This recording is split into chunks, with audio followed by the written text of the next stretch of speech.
Marco, sino sinuportahan mo dito sa ano? Of course, When Magic Hurts? ko na po lahat, especially si Mucha. Since matagal na rin po kami magkakilala rin. Nasa same group of friends po kami.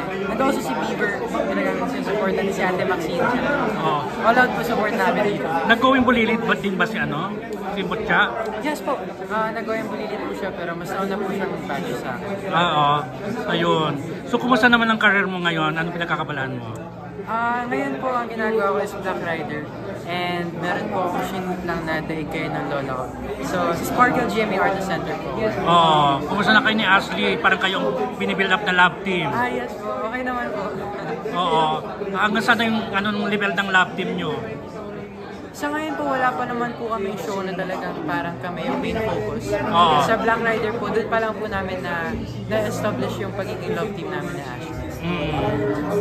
Pero, kumusta si Ashley bilang ka-love team? Ano na mga nagugustuhan mo sa kanya? Masarap po siya katrabaho kasi since matagal na po kami magkaibigan, nakakapagtulungan po kami sa set, sa mga tapings. Di ba going bulilit din siya? Yes po, going bulilit po siya. So talagang may bonding na po kami before pa. Wala ka bang balak na ligawan o nililigawan mo na? Sa ngayon po, wala pa po sa isip ko yung mga ganyan. Ilan taong ka na ba ngayon, Marco? 16. 16. Parang isa ka sa mga binibuild up talaga na paano ng kapuso. Sana, and thankful po ako sa GMA para doon. And may mga nakaline up na project na sa inyo ni Ashley?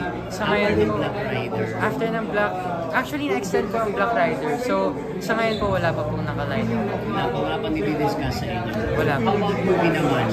Sa movie wala pa rin. Ikaw ba namimiss mo yung mga roles mo na ikaw yung ina-cafe?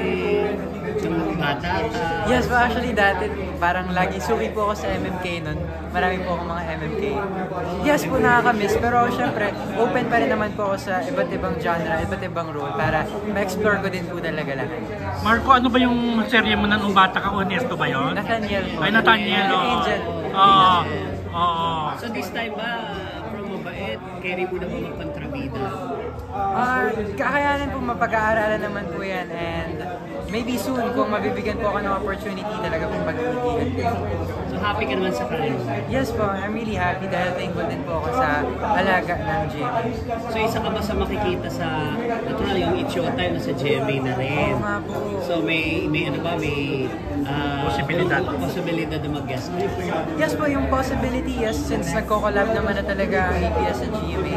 And ngayon po, ang Showtime pinapalabas na rin sa GMA. So waiting na lang talaga po tayo sa opportunities na gano'n.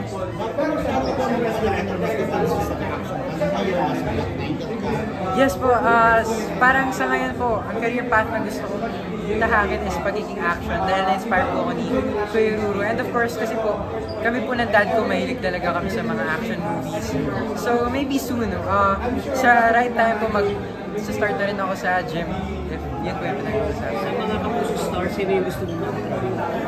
Sa Kapuso stars, ang gusto ko pong makatrabaho. Yung mga big stars ng Sila po, sila Ate Isabel and Kuya Miguel, si Domian, si Marian and Ding Dong.